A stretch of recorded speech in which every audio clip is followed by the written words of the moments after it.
Hello and welcome back to the Kiricocho podcast, the best football podcast in the world. Because, let's be honest, nobody knows football better than the Italians.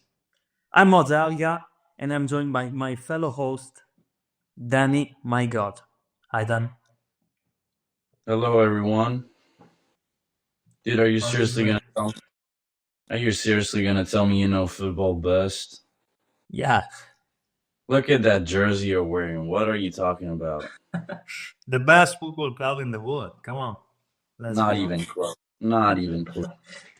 He's an Inter Milan fan. I'm an AC Milan fan. If you watch the first episode, you already know. You should already know. I'm also a Liverpool fan. You should know that too. And yeah, today we're gonna talk about football. We're gonna have a quick recap, quick analysis about the Spanish Super Cup, Real Madrid versus Barcelona, of course, the final, and the 5-2 for Barcelona. Great game. If you missed it, I'm sorry for you, but we're gonna let you know what happened. Now, why would you go? Why would you go and spoil the scoreline at the end? Why? Yeah, that's true. And then we're gonna talk about the FA Cup, especially about Arsenal versus Man United, the big match, the only big match in the FA Cup. It was an upset. I'm not so sure about it. Ended on penalties in favor of United. I'm spoiling it again, but you should already know. And we're gonna give you a quick analysis and some quick FA Cup results. And we're gonna dive into the Serie A bits because we have a Serie A expert right there. I only watch AC Milan and a few the big teams. And we're gonna end it all by a good segment. And we're gonna give you our top 5 most iconic goals. 5 each. I have to say, I forgot to do that again. But yeah, I'm gonna get to it. Don't worry. Okay, so let's dive in. Let's start with the Spanish Super Cup final. Real Madrid versus Barcelona, 2-5, of course, for Barça. Great win for Barcelona. Let's start by giving our praises to Barcelona because they played really well, had a great game. And then we're going to talk about Real Madrid a bit because, oh my God, that was terrible from a few players, from Carlo Ancelotti for me. Okay, so let's start by... I saw a meme before. They were looking for a cashier of 17 years old with 20 years of experience. That's Lamine Yamal. that kid is crazy. I don't have words for him. He's something special.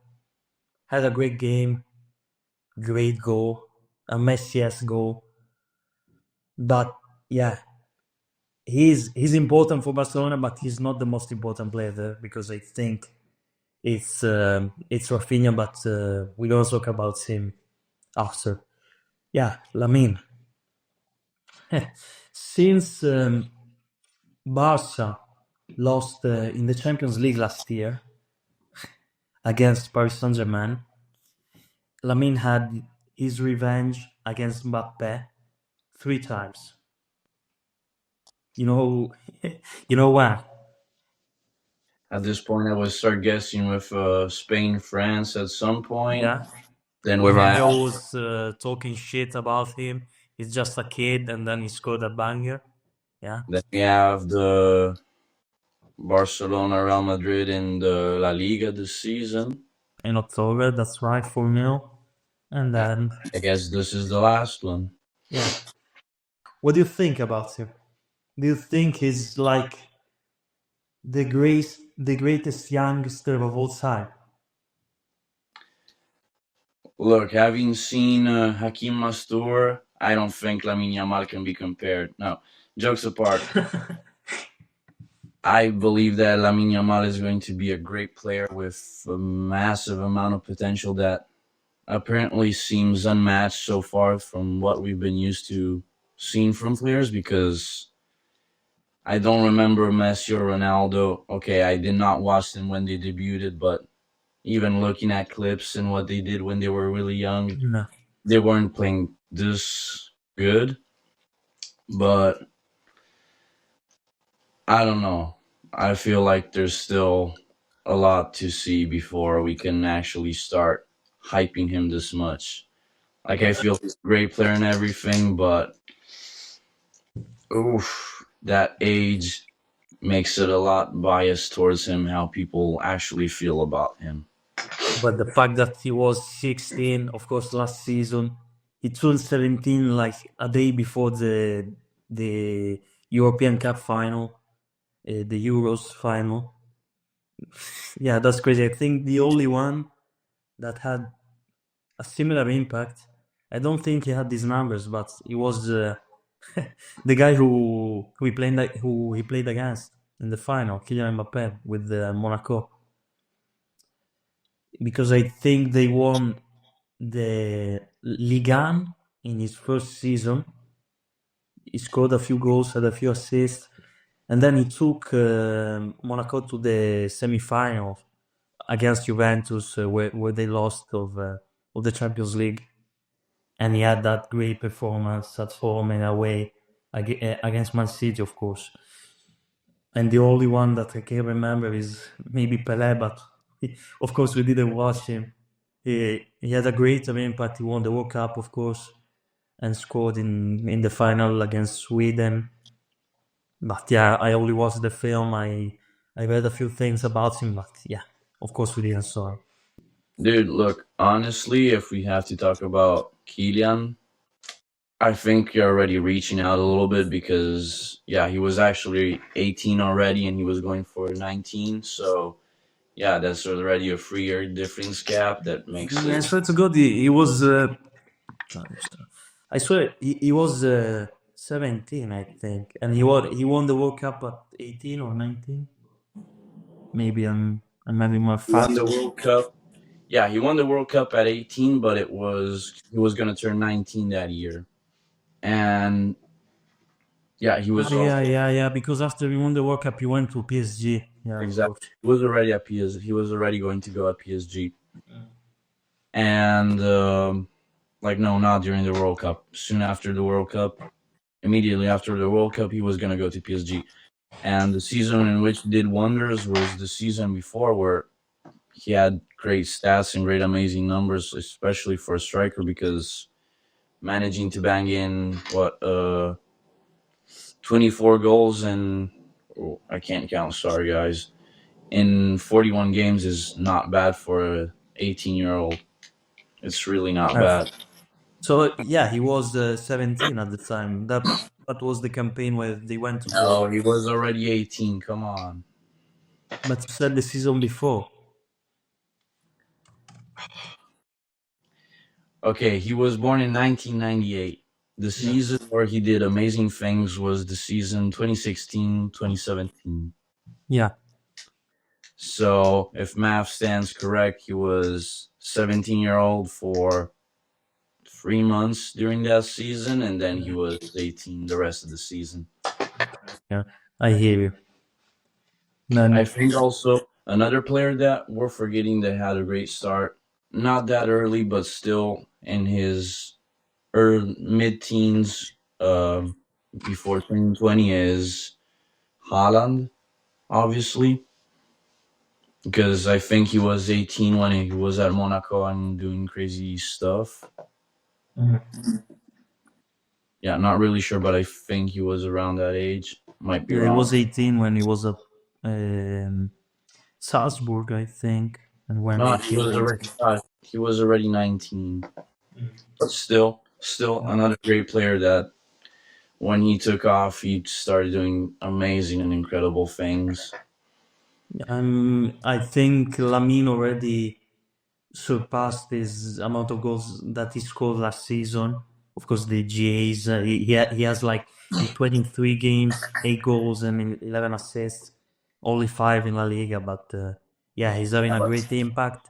I think the Yeah, only one, yeah, you still have to consider that Lamine Yamal, as of stats, he did not have a great season last year. he had a great Euros tournament, but if you're looking from the point of goals and assists, not Yeah, he good. had 7 goals and 7 assists last season, and Yeah, but but played more it was than about 50 the games. it was about the impact that he had on that Barcelona team. And then, you know, from 6 months to 6 months, you can change a lot physically at that age and mentally. And yeah, he's great at doing that. I think the only youngster who had a similar impact, and I think he was more talented for me. He was a player who wear this shirt. Dude, if you're gonna talk about who I think you're gonna talk, he did not wear that shirt before wearing my shirt. Now, who are you talking about? Obviously, if we have to talk about youngsters that had a massive amount of potential and did not do what they were supposed to do, the only one that should come to mind that would have been better than Messi or Ronaldo if he wanted to is obviously Mario Balotelli, the only one. It's not even close. He was 25 at AC Milan. I'm not talking about him. I'm Yeah, talking he was about 25 at AC Milan. He was 16 at Inter, and he was winning the Champions man. League by 18. But there's a player who had a bigger impact and was a bigger challenge than him, but was injured quite a lot. He was unfortunate with No, this. shut up. No, no, it's not even close. Don't even compare him. You don't know what I'm talking about. You know, Pato's not even close to Balotelli. nah, the Pape was, I think, the best talent we've seen in football. No, And not it's not about bias here. You developed a goal against Barcelona. He was crazy, and every teammate of his talks about him, praised him a lot. He was something else. Jose Mourinho talked about Mario Balotelli, but did not talk about Alexander Pato. So yeah, this debate is really out of the window. When did he manage Pato? Yeah, but if he was so great, you would talk about him at a certain point. Yeah, but he didn't see him, and he scored a lot of goals as well. Lamine But has to do that. you think the guy that had 20 monitors in his office looking at matches constantly would have not seen Alexander Pato and said, "Pah." Who's that guy? Mourinho. Come on. But by the way, he scored a lot of goals. I think Lamine has to do that. He's more of a creative player. He has a lot of assists. He need to score a little bit more. I know he scored against. Let's get back to the match. He scored against Real Madrid. Great goal, great finish, but that was a terrible defense. Starting off with Ferland Mendy. I don't expect much from him. We know him. We don't know him personally, but we know the player he is. And then Tchouaméni, another player who... Honestly, I don't think maybe it was not his game, but you cannot look past the fact that Ferramendi has. Okay, he's not the best. He has never been the best in his team, but he has always been a solid starter for all his teams. Yeah, because you have no other option. Yeah, okay, with Real Madrid you say that, but in the French team, if it's Theo not playing, you could also put in Mendy, and it's not going to be a setback that much. Nah, he's terrible. I'm sorry, but he's terrible. He shouldn't be at Real Madrid, and they're looking to get Alfonso Davies or someone else because he's not at that level. And had a terrible game, as every game he has against a big team. Tchouaméni, come on. Ancelotti has, oh my god, terrible choice by Ancelotti. Should have started Asensio instead of Tchouaméni, and he should have pushed Tchouaméni a bit up the pitch because he's not a defender. You can see him as a defender myself. You can see how he moves, how he doesn't have that. He's not a center back. He's not a defender. Instead of taking Lamine, we know Lamine. He's left-footed. Instead of taking him out on his right foot, on his weak foot, he left him. He let him go inside, and then he scored a goal. He passed it into the net. And Toni Kroos would be proud because that was a great pass. You know, passing it into the goal is better than breaking the goal down. Great finish by Lamine, but terrible defense. And Rudiger, without another defender besides him, he gets dragged out a lot by Lewandowski, and yeah, the results, the results against Barcelona, the results even in the last Clásico says a lot about how tactically Real Madrid are shaky, and they don't have the depth that they Well, should but have. actually, Ancelotti had on the bench a defender that is not that Alan, bad.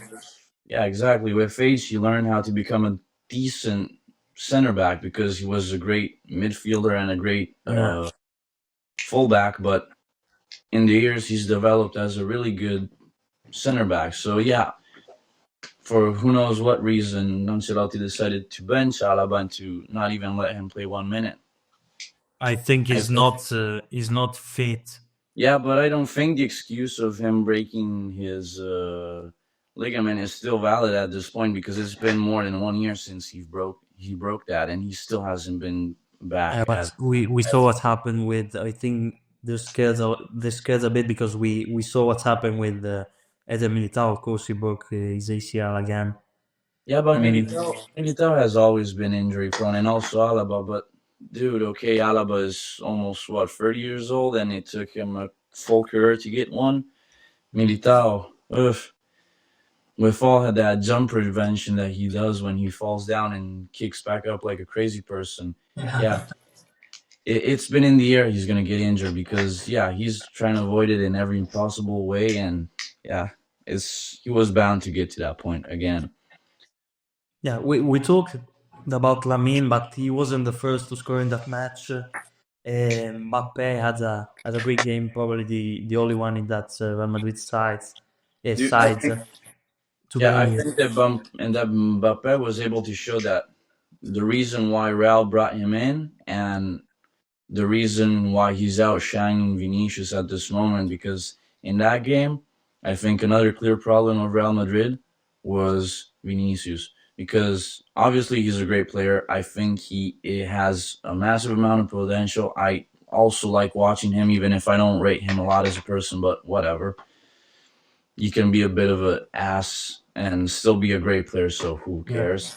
And I don't know. I think he got overshadowed by Kylian Mbappe so much. Like it was like he wasn't playing there, or the things he was doing were a lot under his usual level. I think him losing that Ballon d'Or still has been a problem. Has been a problem so far from him because like it's something that has stacked on his mental condition, and he got him stuck in a loop, and he's not getting out of it. At least that's how I feel about that. Yeah, that's true. Yeah, Mbappe had a. Let's get back to Mbappe. Mbappe had a great games for that first goal, took it 12, and then yeah, Barça came back. Mbappe also Lamy, had a decent last 30 minutes of the game because he I was mean, actually one of the few that was trying to do something in that Real team and trying to get back to score. him and Valverde who Oh, ran at that. also Jude tried to do a couple of things. Like no, Jude in the last 20 minutes was decent. He Yeah, tried to man, do a couple of he, things. he had a terrible game, and I'm gonna tell you why. But yeah, Lamine scored. Lewandowski scored the penalty. Terrible game, but by Camavinga. Terrible penalty to concede. And then yeah, Rafinha, great header, great pass by the best right back in the world. We can say that. No, not even close. Yeah, but that ball was Dude, amazing. I Jules think Condé, Jules Condé played a great game, showed why he's so strong, but I feel like he does things that are really dumb. Like when Mbappe in the last minutes of the game, okay, the game is already closed, uh, but still, you don't want to get played like that. One Releta uh, spin, and Kunde was almost on the floor. I give it to him that he came back in and he blocked Bellingham on his own, but still, that was a risky thing, and that was really poor defending from somebody that should be a lot better at it. yeah, if it wasn't for Iñaki Peña, Mbappe could have scored probably an hat trick. And yeah, then terrible by Real Madrid on the corner. They lost the ball, and on the corner, on a pass from, I think it was I think it was Valverde to Mendy. Camavinga, or Camavinga to Valverde. I don't And know. I think it was two black guys doing that. yeah, I and think yeah, it no, might I have think, been. I think it might have been a Mendy or a Vinicius to Camavinga or something yeah, like that. no. And yeah, they lost the ball. Rafinha took the ball, ran like 50 meters, 60 yards, gave it to Balde, and he scored another great finish by the youngsters in Barcelona. You don't need to smash the goal. Just pass it in the net. I think you're miss. I think you missed a piece of that action in that goal because I think Valdez started running after the ball initially, and then he passed it to Rafinha, Ah, yeah, bro. Yeah, who right. had run from behind him and was running like a maniac. Yeah. Yeah, And I think the great thing about that play is that Barcelona managed to do what Real is great at. Like you unleash the dogs and they're gonna run and they're gonna do spectacular things because what you have Rodrigo, Vinicius, and Mbappe. When you let them go with that much space, they're gonna run like maniacs and they're gonna do something. Balde and Rafinha showed that they can do the exact same things and probably better during that game. They showed they could do it better in that moment, at yeah, least. and we saw it in the first goal. It came from a corner as well in favor of Barcelona. They lost the ball, and Mbappe scored after that. And yeah, then in the second half, of course, Rafinha scored again from a ball lost on a set piece. It was a corner again, I think. And yeah, he scores another great finish, pass it into the net. But and then after, yeah, the Rodrigo goal after Chesney was shown a red card. But yeah, and we didn't see anything again in the last, maybe only from Mbappe. But yeah, the game was dead after the Rodrigo goal. Yeah, I think Barcelona won the game in the midfield, having three dogs like Pedri, Casado, Gavi. Great game, great, amazing game by. Yeah, Pedri did. I didn't see him that much, but only when they passed the ball to each other. They didn't show. They reminded me of Barcelona's 2009 Xavi, Iniesta, Busquets. They they were passing the ball well. There was a bit of tiki taka there, but yeah, I don't know. the Marca. I feel if I have to compare someone that I usually watch and I know how much he's a dog, it's Barella, and I think Pedri was playing a Barella game. Like, okay, it's not much about how much you're playing your teammates, but it's how much energy you're putting into it. And he was running back and forth like a maniac, trying to get every possible ball. Yeah, And that even Casado had a great game. I see why Flick doesn't play De Jong anymore because he will not give you that performance. He was because running left, right. He was taking it. yeah, He but was done.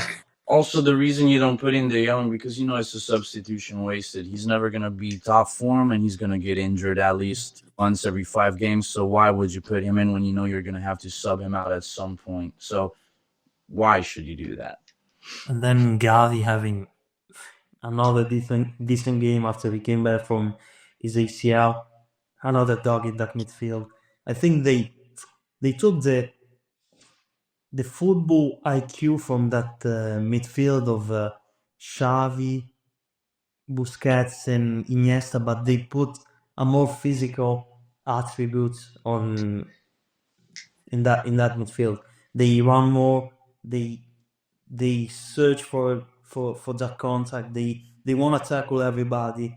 They never lose a ball, and yeah, But great play. honestly, I don't know if I'm like I don't know if I feel ready and to compare the football IQ that now's Barcelona has towards prime Barcelona. Yeah, no, of think course, it's I think that's unbelievable. a big stretch as of now because Yeah, Xavi and Busquets were incredible players. Especially, I don't know Iniesta also, but I like Xavi and Busquets a lot more for my reasons. But whatever.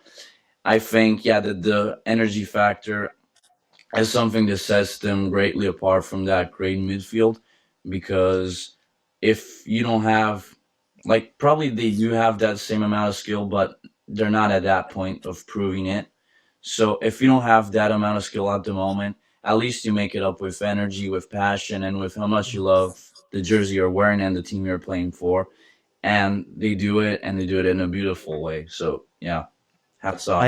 I think Flick helped them a lot because I remember watching a podcast with Boateng and Rio Ferdinand, and Boateng talked about the fact that the Barca's player in the academy didn't go to the gym because they saw Messi, who didn't train at all in the gym, and they took him as an example. I think Flick came and changed, of course, the mentality, but he's training them a bit more on that physical level. And you can see Gavi is a lot tougher than before. And you would remember that 2020 by Munich side with, of course, Goretzka, who's a bodybuilder, and everyone else. Yeah, and talking about, yeah, he's losing a lot of hair right now. And Dude, that's a given. How they did not get caught is so strange. But those guys were doped all the way. You can't make that jump in 2 months. You can't be that shredded in only 2 months. they two It's against impossible. Barcelona in one leg as well, not two legs. And yeah, you were talking about energy before of the Barca midfield. I think we should finish it off by talking back again about Vinicius. Didn't like his attitude. He was losing the ball. He did a run back. He does a run back. I think Vinicius is like that a lot of the games where he gets just pissed, gets in his head, and doesn't want to do anything anymore because he can't stand the situation. Yeah. And then another one, yeah, the Real Madrid players that I didn't like, of course, Mendy, Tchouaméni, but yeah, Mendy, I don't like him. Tchouaméni, it's not his role. He should play in the midfield. The attitude from Vinicius, I didn't like it. Lucas Vazquez, let's not talk about him. He cannot defend. And then that, Ancelotti, we're gonna critique. Yeah, we can critique him about his choices. We did that, and yeah, I don't like the Vinicius, Mbappe, and Rodrigo Hazard because they all of them like to play on the left, so that's not a balance there. Yeah, great win by Barcelona. I think the main problem that Real are having and experiencing, and the thing is, okay, Real lost, and they lost in a spectacular way because it was hard to play. Yeah, it was hard to show off that bad because they're expected to do a lot better. But yeah, so maybe now we're giving a lot of we're giving a big spotlight to Real's problems, but at the end of the day, if you look at the season in La Liga, Barcelona have been playing terribly in the last 10 games. So who knows what's actually going to happen? Because in the first, what was it, 10, 15 games of the season, Barcelona were insane. Yeah, they were insane. And then they have a massive drop of form right around the end of November or already. Yeah, Sorry, right around the end of November. after the Real, the 4-0 in the Clásico. yeah, and the thing is that Real at the same time, while Barcelona were playing not very well and losing a lot of points, and it might have been because of refereeing errors during the whole season, but it can't be always that the reason why you're going to play bad. When during that period, Real gained the ground back and they managed to surpass Barcelona. So I don't know. This is one game that could potentially break the season from Real because in the Champions League they have not been doing great, so it could send them down a spiral. Honestly, it could happen. I don't think it's gonna happen because it's still Real fucking Madrid. So, And they have great players, but it's dude, just everybody would trade an arm and a leg to have the worst player on Real as of now. So, yeah. And yeah, Barcelona just need to do what play against every team like they do against Madrid, Leganes and the other team that they lost to. And yeah, talking about bad performances, let's move on and let's talk about. Wait. Can I say just one last thing that I'm gonna say? Okay, Real did not have a great game, but I think the worst player of that match, and he's not even a player, is someone else. The worst person that was in the match that did everything terribly Ancelotti. did not give the penalty for Barcelona. Uh, Did not give the penalty on Bellingham because that was a blatant penalty at the end of the game. mm, Hesitated so much to give out yellow and red cards when he should have and could have, because Camavinga and Rudiger somehow managed to stay on until the end of the game, and they were doing everything except getting the ball. I think is Gil Manzano, a so much overrated referee. How can you make so many bad decisions the whole game? It's impossible. Like, he did not get one call straight. Even the Chesney send off, he did not see that. That was blatant. It was yeah, massive. but even with the replay, I didn't see the contact at first. You know, I had to see it a few times.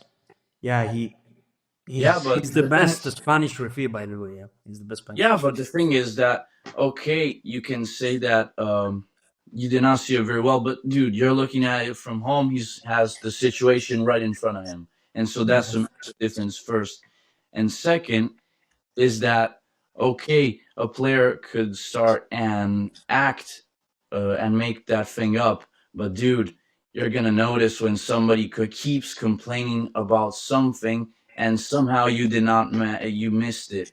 It was a massive thing, and how the hell did he not see all of those situations? It's like he was blind and was asking VAR to help him hand out all of the cards, and that is terrible. That is shit. And talking about bad referee performance, let's move on and let's talk about Arsenal United. I think that's a little bit harsh because that penalty, for me, can stand. The Havertz penalty, it can Yeah, but stand. we see like they talk. Yeah, let's bring the true football back. Let's take VAR out. We don't need VAR. Without VAR, the game is not how can I say it?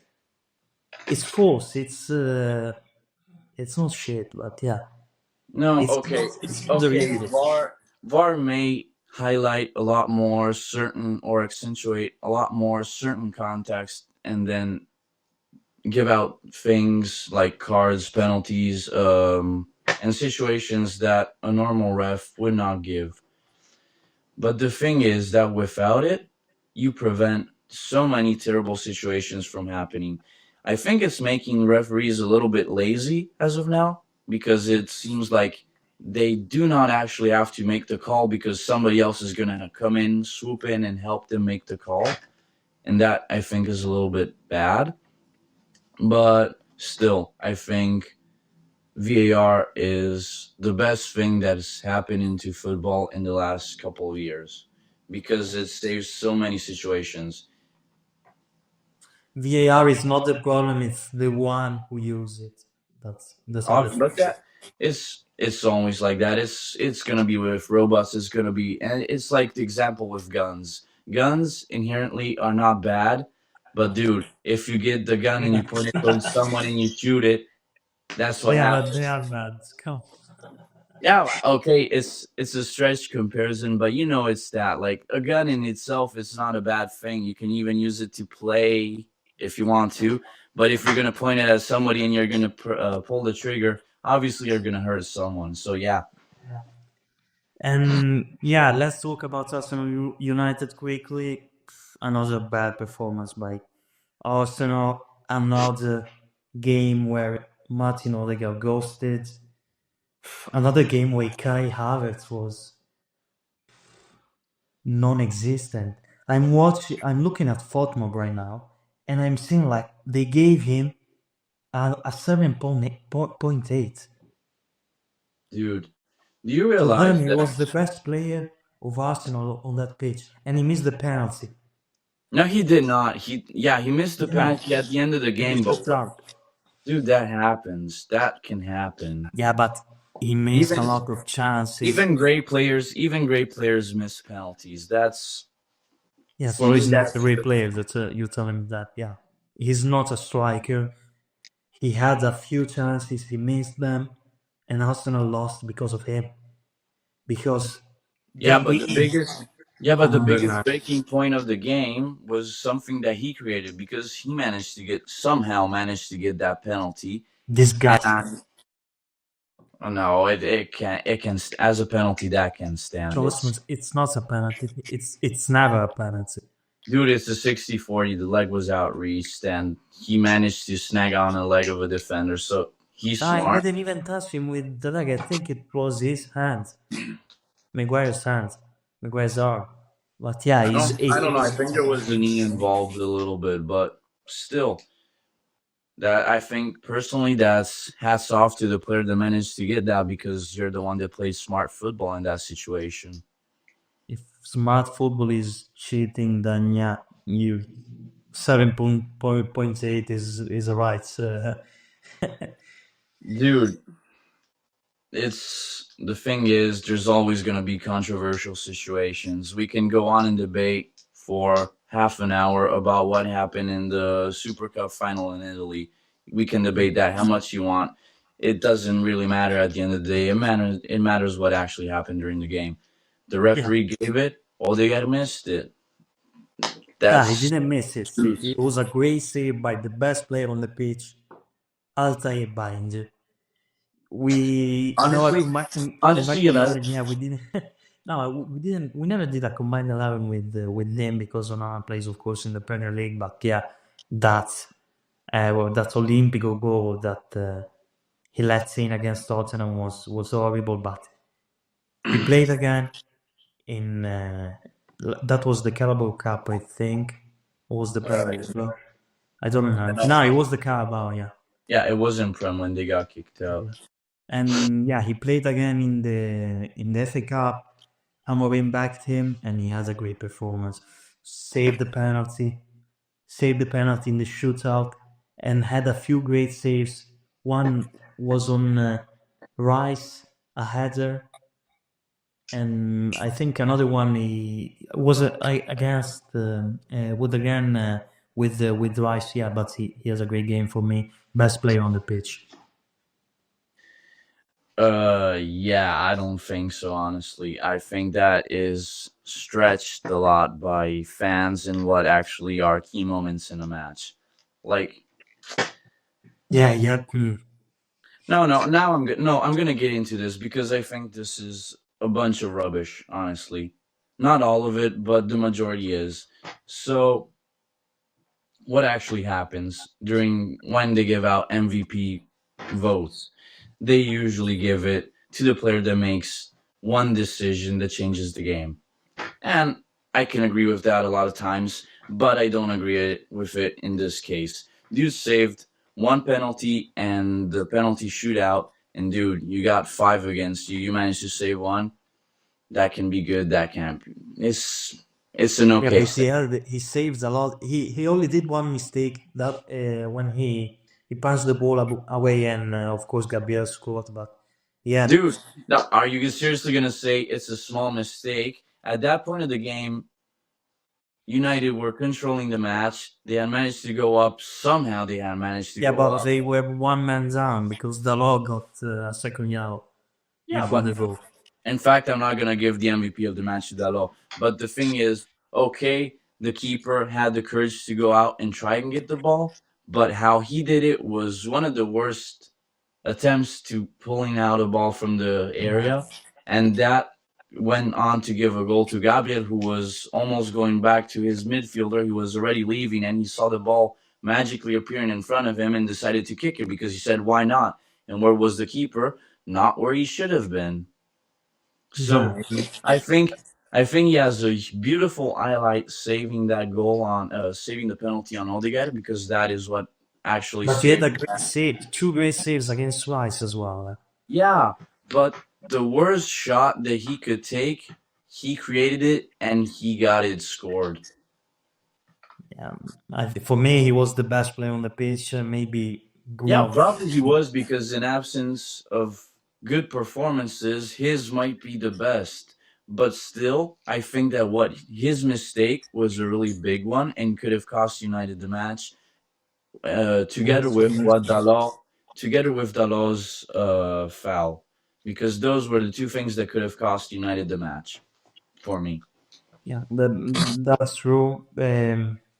And then we had a great Plus, counter by the. plus, wait, plus, why are we not talking about Bruno's beautiful goal? Amazing goal, amazing goal. He They managed to say do it's a something. volley. It's not a volley for me because the ball bounced, I think, twice or three times. Yeah, but a mistake by Gabriel. Garnacho took the ball, passed it to Bruno. Great play, and Bruno first touch on the other post. Raya couldn't save it. Great goal by Bruno. He in the Dude, big that games, you can see that he's a true leader, and I've but changed my vision about him.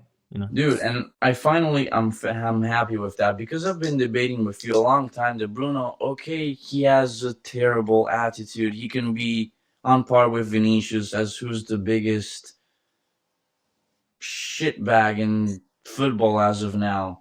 I'm gonna take that debate. It's not a problem. But still, Bruno does. Bruno has a terrible attitude, but he doesn't have it towards his team. He has it towards the other team, and he's gonna complain and bust and everybody's balls. But it's usually against other people, and he, at least for me, seems really supportive of his team and how they manage to play and not play a lot of times. he's the captain, but I think the captain should be someone else, someone who was criticized a lot for years, and he managed to come back, had a great game. Harry Maguire, Yeah, it was also partially his fault on the goal. what goal? The one that they got scored on. He was better. He had a great game, a very good game, and even his partner, the league, he managed to save a goal. I think he had like one of expected goal, but he intercepted the Trossard, of course. Yeah, Great game also by the league. They should play like this every game though. You know, the big games, the mentality is there. They should play against Southampton in a few days like this. But you know, dude, I'm gonna tell you what I think is the problem with a lot of big teams, especially teams like United as of now, because also with City and what was the game where they kicked out City Carabao Cup? No, what game? I don't know. it was the Premier League. Yeah, that game where they made the beautiful comeback. They showed that they still believe in the project, although the team is not performing too well. Another team that, at least for me, feels like they have this issue could be Barcelona as of now. Yeah, And another team that has this problem in Italy is obviously AC Milan. Is teams that perform very well against rivals or big teams, and they do not know how to play football against smaller teams because they forget how they have to play. it's the mentality Yeah, matter. but you know what? It's the mentality, but it's the players because they sometimes seem like they don't really give two shits about a game in, let's say, Cagliari or Leeds or something like that. They don't give two shits about that game, and they're not gonna perform. Leeds When not that, even the friend mates. I know, but that's what I mean. Also, Tottenham has this thing where they play decently against big teams and they do not perform at all against smaller teams. And yes, about mentality, and we need to talk. We need to mention Joshua Zirkzee. He has a great cameo. He entered the pitch, played. Oilund was absent all game. Zirkzee held up the ball pretty well. Even managed to to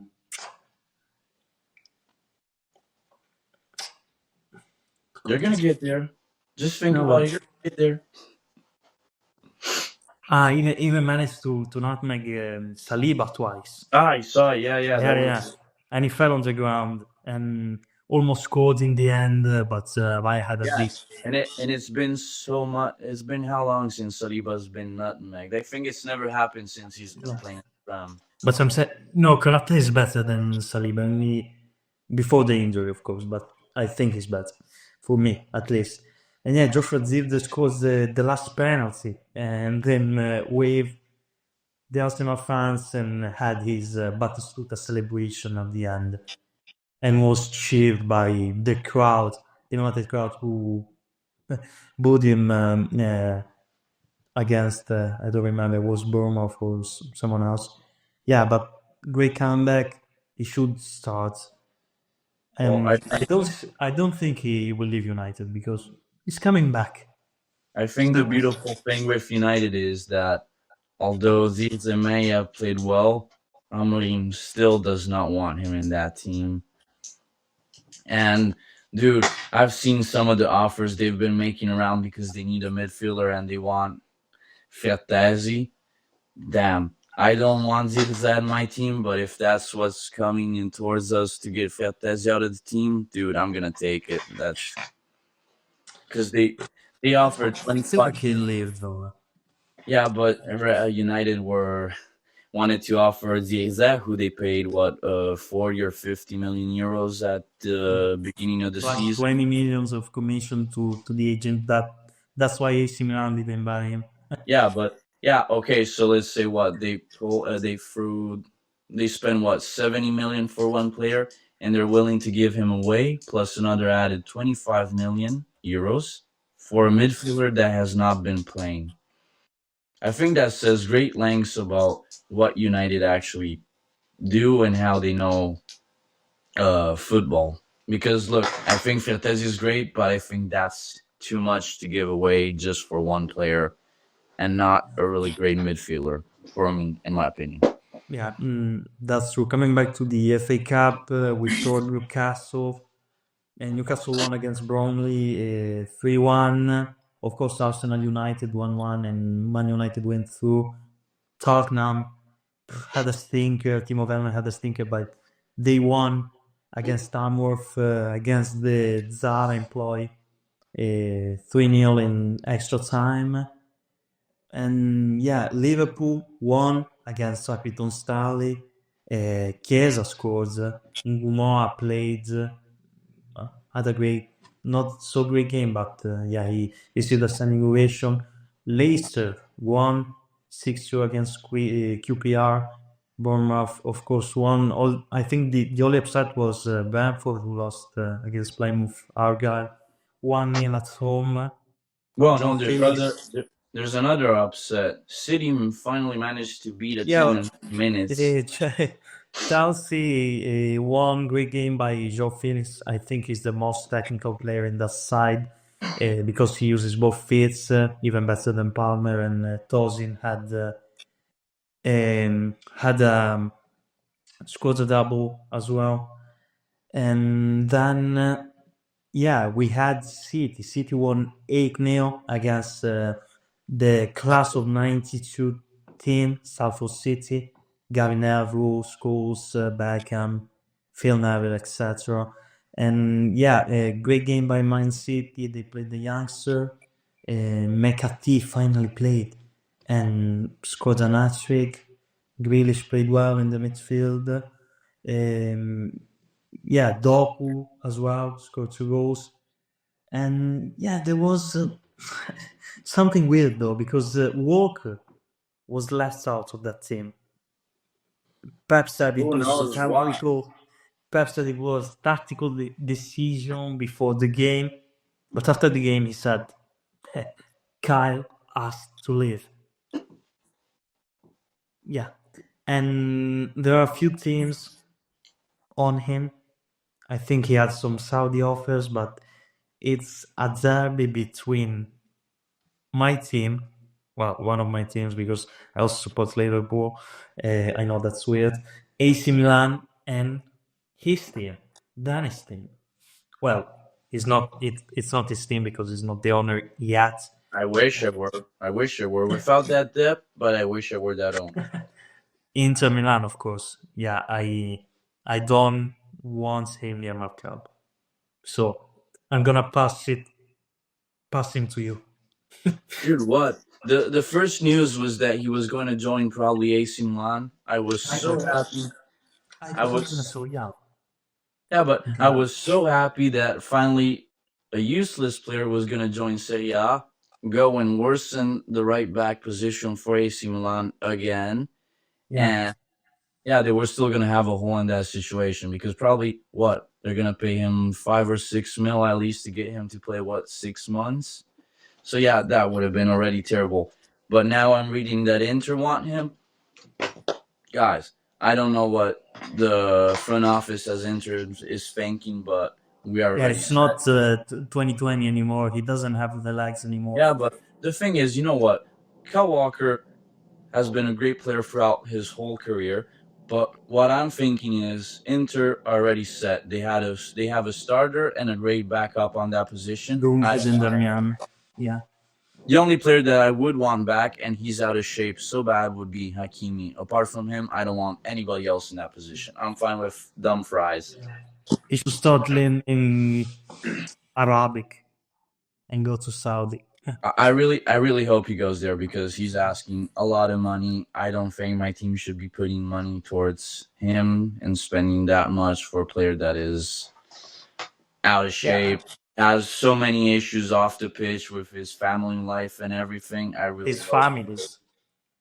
Yeah, I really hope he doesn't come close to my You know, team because my team is ugh. I remember a similar player who came to Inter, but he was far better and he's still playing right now. He's older than Kai Walker, but he still runs like a dog. He's Ashley Young. Yeah, he was in a better condition when he came to Inter, and he's still playing with Everton. And yeah, he's great still. I think what benefited a lot Ashley Young and in that team is the fact that on the other side of the pitch there was a young Moroccan Ashraf Hakimi that would take all of the pressure off. And so Ashley Young had to run a lot less, had to be in shape a lot less. His only thing that he was required to do was solid defending, decent passing, and always looking out for Lukaku, Lautaro, and Hakimi. And when he started doing that, he was so good and solid. And even if he was, 36 at that point, he was still playing. He's 40 now, I think. I think he's going for 41 at this point. Talking about the Serie A, let's have a quick recap. You're the Serie A experts. Dude, there's not much to say this week. You have Juventus solid, bringing on the same stinker they've been doing. Like Juventus have played another terrible game. They're still unbeaten.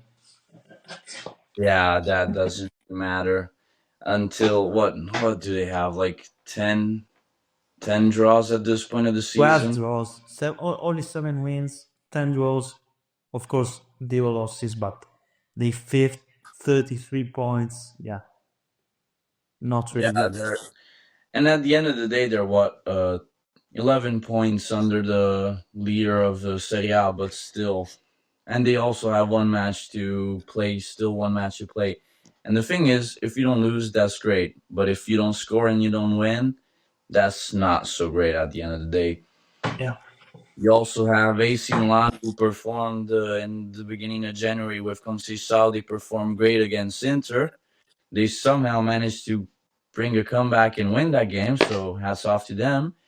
And next week they do a stinker against Cagliari. So it's not a stinker though, because Fonseca didn't play at all. This team played well. I think the only 2 people who had a stinker were Leao, didn't see him, and Fofana.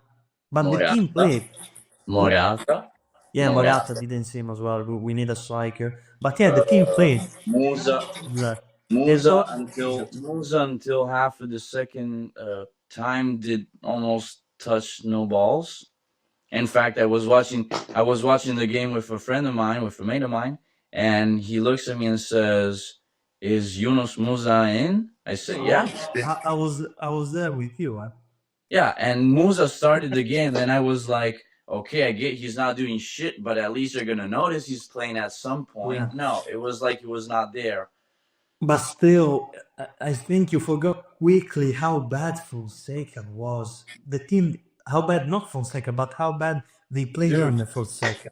I'm gonna tell you, and I thought this was not gonna happen, but what I said soon after the Supercoppa was with Fonseca, AC Milan would have managed to win that anyway. I swear to you, AC Milan No, would have won no, that game. never, never. We were They would have. 2-0 Trust down. me. We were Trust me. 2-0 down. Dude, AC Milan with Fonseca managed to beat Inter in the derby. They managed to beat Real Madrid at Bernabeu. No, what the fuck is it? Yeah, Yeah. yeah. And still, they had great performances. They played well against Leverkusen. They played decently against Liverpool. Dude, against big teams, Fonseca was the best manager AC Milan could have. No, that's true. And But the I'm difference still is gonna tell. if I'm you still if you gonna saw back up. if you saw I'm the game, the 3-3 against Cagliari with the other Fonseca, and this game 1-1, but it was 1-1. Milan had a lot of chances, but they got thrown on because Fofana lost the ball, and he didn't want to get a yellow because he could have been out against Como, and I think he should have took the yellow. Yeah, because he's like on 4 yellow cards. But yeah, he didn't run. He didn't. And then they scored.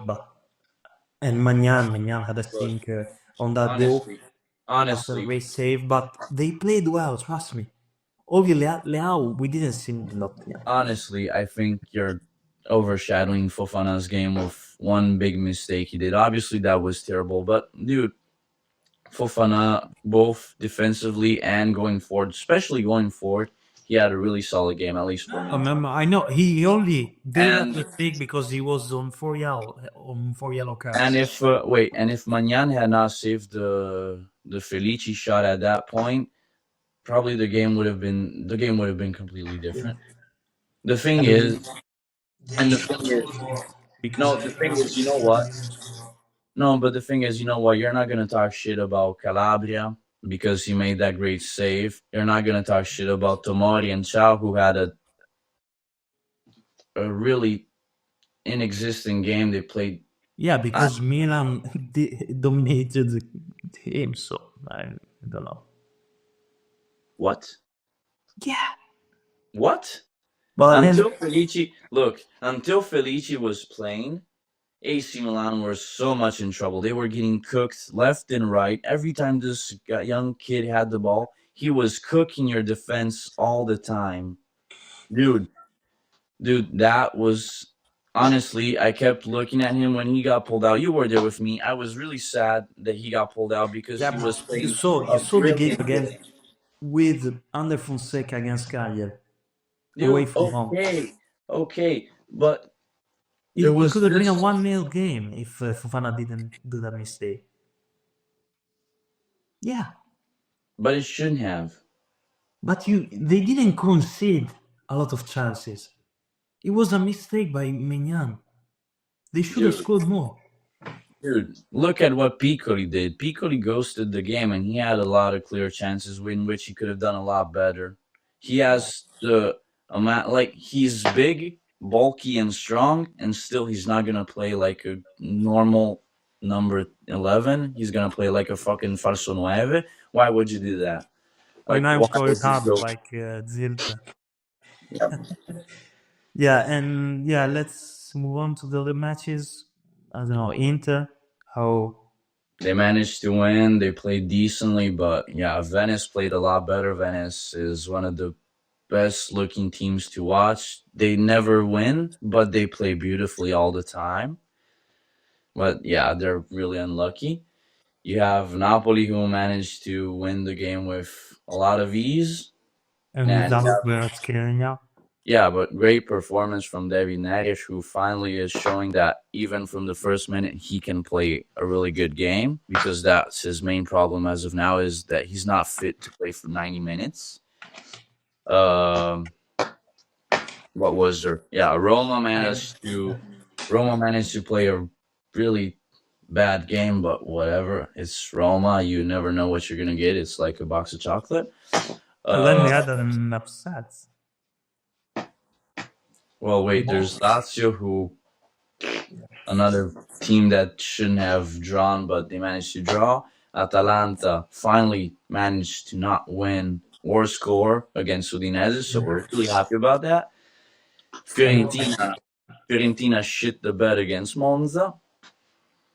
Yeah, And that's yeah, Fiorentina, for me, honestly, since the Bove incident, have not been the same. They're under a lot of pressure, and they don't have good midfielders to back up that absence. And what Fiorentina does every season is they do really good in the first half of the season.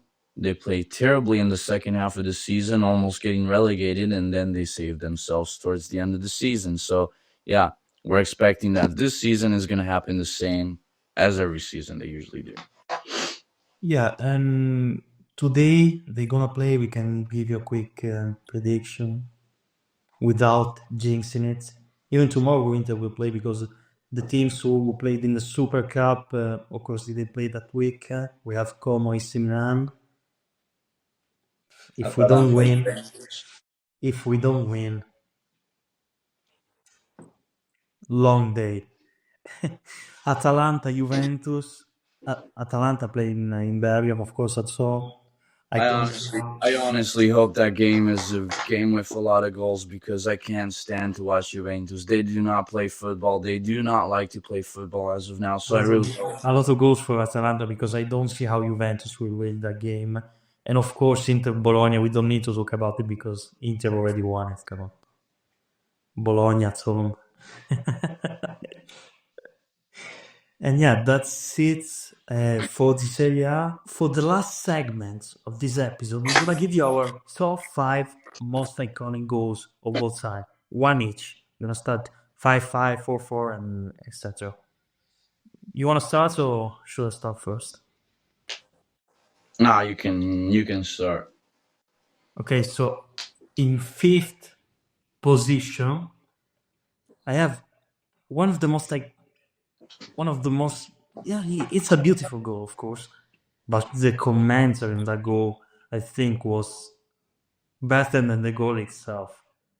So it's Messi against Getafe in the 2007 Copa del Rey semi-final. So you know that goal. It's the Ankara Messi goal. Took the ball from assistência para Xavi. Assistência de Messi. Messi took the ball, went around 2 players, and then Messi, Ankara Messi.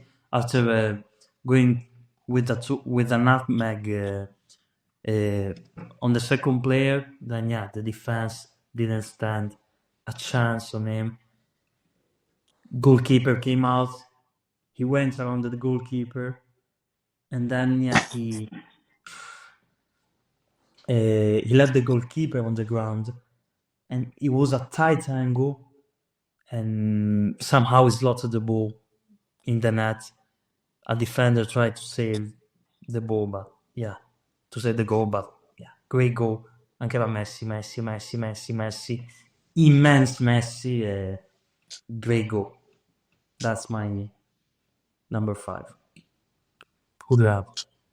Honestly, I have a theme in my matches. It's all matches that have been played since I've been alive. So I don't know. I went with goals that I saw more and more times, and they're not beautiful. Many of them are not beautiful, but they are, at least for me, they're iconic. I went with number 5. I'll give a little bit of context. In the season 2016-2017, AC Milan were out of their mind. Were buying everybody, and a player that strangely left his team where he was captain and he was one of the best players in all of the league is Bonucci, who left Juventus after he said he would never leave Juventus and had previously played the Champions League final, had not played in the Champions League final the season before. And one beautiful thing about that game is that the first game against Juventus for AC Milan, Bonucci played, and there was a corner kick, and Bonucci managed to head it in. And something that players don't usually do is they don't celebrate against their ex teams. And Bonucci did his iconic celebration, "Wash Your Mouth," and it was so great to see him score like that and like vent out all of his frustration that he had pinned up for the previous season and how it had ended, how he had ended on terms with Juventus. And yeah, AC Milan completely lost that match, but still, that was an iconic moment, and it seemed like that season and that player in that team could really be something great, but it did not happen. And he went back to Juventus. Yeah, obviously, at the end of the season, he went back to Juventus.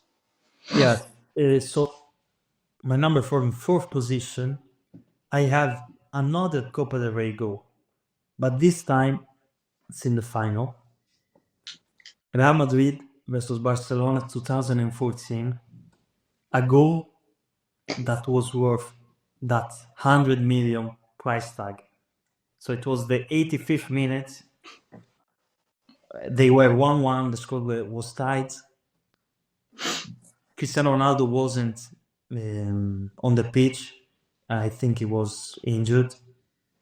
And yeah, Gareth Bale produced, I think it's one of the first matches, the first goals that I can remember clearly. And yeah, great goal, great moments of athleticism and fierce.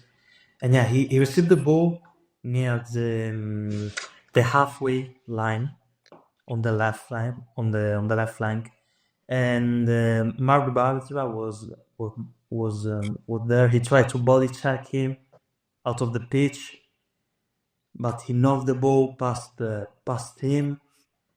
He didn't get body checked, of course, and yeah, Bale was too fast. In Italy, the commentator went crazy after his goal. He said, "Un gol da 100 milioni, a goal worth 100 million." And yeah, Bale, great pace. He even sprinted down. He sprinted down on the touchline, but he even went out of the pitch. He went past Bartra. He regained the ball. He went through the goal, and yeah, he slid the ball between the legs of. I think it wasn't Valdez. It was Pinto, the goalkeeper.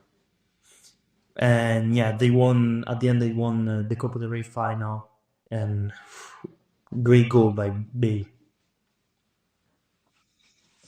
For my fourth, I decided to put also another goal that was iconic for its celebration more than the goal itself, but showed how big that team was in that period and how great they were and could have actually been a lot more. And it's the 2009 Champions League final, United against Barcelona, where there were the two biggest team of the moment facing off against one another. And the goal I'm talking about is an unusual Messi header in which Samuel Eto'o, who had played a great game as of that point and had already scored, managed to assist a beautiful ball for Messi, who is 170, not even, and managed to score with a header on Van de Sar, who is a massive and really long and freakishly long dude. And yeah, the celebration with his shoe taken off and kissing the shoe and the boot and whatever that was. Yeah, because he lost it before, of course. Yeah, before scoring. yeah, before jumping, and yeah, that was a really iconic moment that showed how big that rivalry was. And although Barcelona managed to win, United at the time was so big, and yeah, it was a great team. Yeah, great goal. And then in the at number 3, at position number 3, the a goal that I wasn't even alive, but I saw it so many times on YouTube. Played it back so many times. It was a goal in a friendly, not match. It was a tournament in Lyon, and it was France against Brazil in '97. The Roberto Carlos free kick. We all know that free kick. It was like from 35 meters. He went to the halfway line to get pace on that during the run up, and yeah, he unleashed a shot with his left foot, the outside of his left foot, and he prepares the ball before, of course, taking the run up. It's physically impossible. I tried to do it many times, but I didn't manage to get the curve that he did. I mean, the who was the keeper, but that didn't stand the chance. He thought the ball was going out. He went back in. Apparently, if you're on Roberto Carlos, it's not impossible, but yeah, it's really hard shot. He's the only one that did it with the outside of his foot from that distance, 35 meters. And I think the goal was iconic, but the run up that he did, because you see players, they don't. He took like, I think it was 50 meters, 10, 50 meters for the run up. So yeah, crazy goal. And that's it. That's my number 3. Who do you have? With my third goal, I have the first goal I remember watching. Actually, no, it was the second, because yeah, it was the second goal of that game. But it's the goal I remember the most, and is actually, it's not a beautiful goal. It's another header. I don't know why. I love headers apparently, but that's the shit. I have 4 headers out of 5 of the goals. But it's another Champions League final, 2012, Chelsea against Bayern Munich. And well, the commentary on that game, the Italian commentary, was crazy, because the commentators somehow, no, not somehow, but he really appreciated Didier Drogba as a player. And when the corner kick was taken and Drogba soared over the defense and somehow managed to strike that ball in, the commentator went nuts, and he was saying that he loved Drogba and that there's no other player in the world like Drogba. And yeah, that game, okay, it had another performance from a great keeper. Czech played a beautiful, brilliant game, but that goal there was, at the time when I saw it, it's really the first game I remember watching, and I was going nuts for that goal, because I don't know why I liked Chelsea a lot during that game. Yeah, great goal. And they won the Champions League, of course, on Yeah, no, penalties. I have the Inter Milan fan bias. I do not like Bayern Munich for many reasons, but Yeah. And yeah, let's move on. My second best goal. No, my second most iconic goal of all time, of course. It's a goal. I wasn't even alive, of course. And yeah, this goal, like the Roberto Carlos free kick, I watched it many times. I did put a similar goal in the 5th position, but I think this goal was better. And it was the goal of the center, Diego Maradona's goal against England, of course, in the quarterfinal of the '86 World Cup in Mexico. And this goal, he scored it 4 minutes after the hand of God goal. And yeah, he showed that goal was crazy. He went past 5 players, went past the keeper. Similar to the Messi goal, but I think he was technically better and he was faster. He started, of course, same position, halfway line on the right, but he covered that pitch in 10 seconds, I think. And yeah, even there the commentary made the goal better. I should start learning Spanish because both Spanish goal, but similar goals.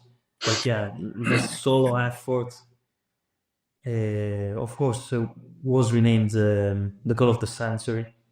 And if you're telling me that Maradona couldn't have played in today's game, no, trust me. He and even in Argentina they would say really he's better than Messi because he did what Messi did and still does, but he was more of a leader, and he showed it on the pitch. Yeah, and it was against England, not Getafe, in a bigger stage, not the Copa del Rey semi-final, but the World Cup quarter-final against England, against Gary Lineker and yeah, the others. For my second goal, I was gonna go initially with another header, strangely, but yeah, I decided to pick a goal that, at least for, like, as an Inter fan, I would have picked the header. As an Italian, I picked this goal, and it's what was a corner taken, and Pirlo managed to get the ball somehow, and he was the best player in that team, and at least no, he was the player that had the best feet on that team. And instead of shooting it, he somehow managed to find the right back of the team. No, wait, sorry, left back of the team. Left back with terrible feet, but became a legend in Italy in 1 second. Like, A big left back.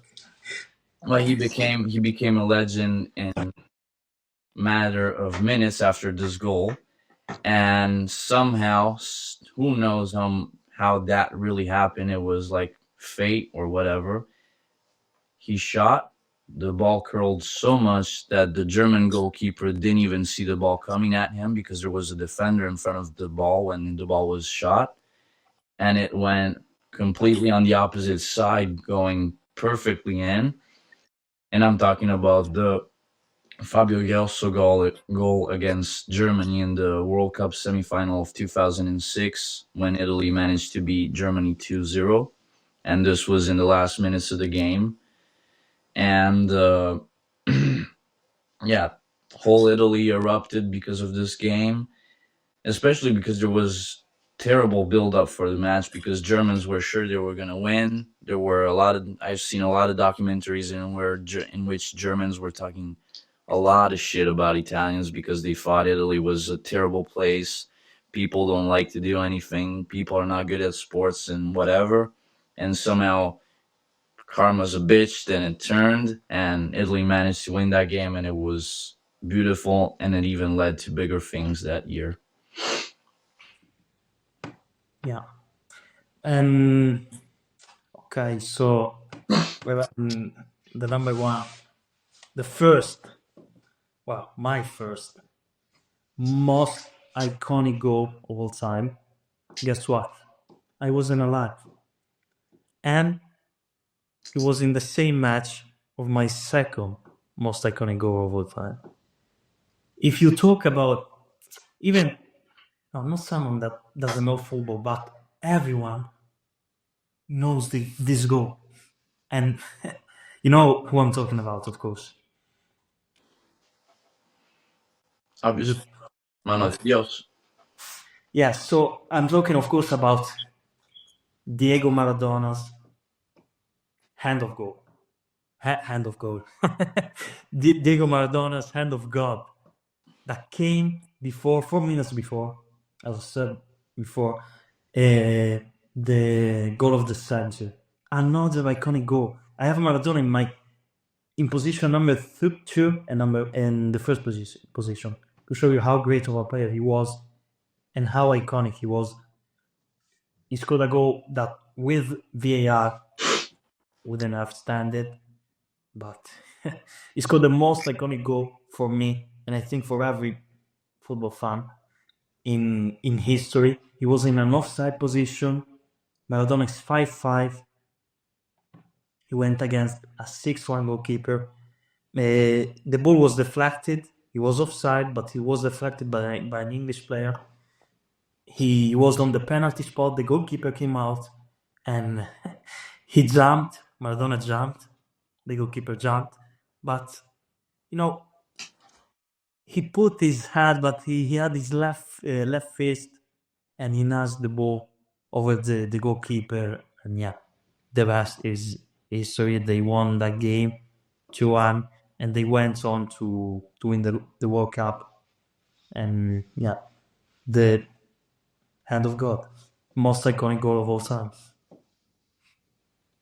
And I was forgetting. Yeah, after the game, not after the game, but later, after he retired, I think, he said that goal, and that goal, why was it named the hand of God? It was a little with his head, in Maradona's head, and a little with the hand of God. And yeah, they won the game. Thanks to God. What do you have? Look, I said I have a thing for headers. I went with another header. Let me guess, Cristiano. No, not close. Dude, you said my most iconic goals. The most iconic goals for me. I remember I was watching this game on a Tuesday night, the day after I had to go to school. I was on the sofa. I was watching the game on some illegal stream because I did not have any other way to watch it. And my mom was there, and the game was tied 1-1. Ooh, no. And it was the first time after so many years of so many shit teams that I had to endure, because I'm sorry, but Inter, when I was growing up, in the first years of my life until I was 8, was the best team in Italy. After that, it took a left turn so quickly. And yeah, it was the first time that I was watching a game that actually mattered something. It was the first game that Inter were playing back in the Champions League after 7 seasons or something like that. And the last game of the season before, Inter had squeezed in the last spot thanks to an Uruguayan player named Matias Vecino that most people don't know about or really don't care, because why should they? But as an Inter fan, every time on TikTok or on YouTube I see this video with the commentary leading up to the goal, the theme was last kick of the game. Is Vecino going to head the ball again? Is the question the commentator asks.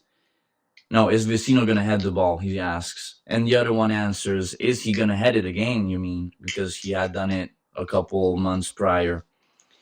And De Vrij deflects the ball, like he gets the corner. He deflects the ball to Vecino, who soars in the air and manages to beat Hugo Lloris. And it was, I think, Vertonghen on him. And somehow Inter miraculously won their first game back in the Champions League after 7 years against Tottenham at San Siro.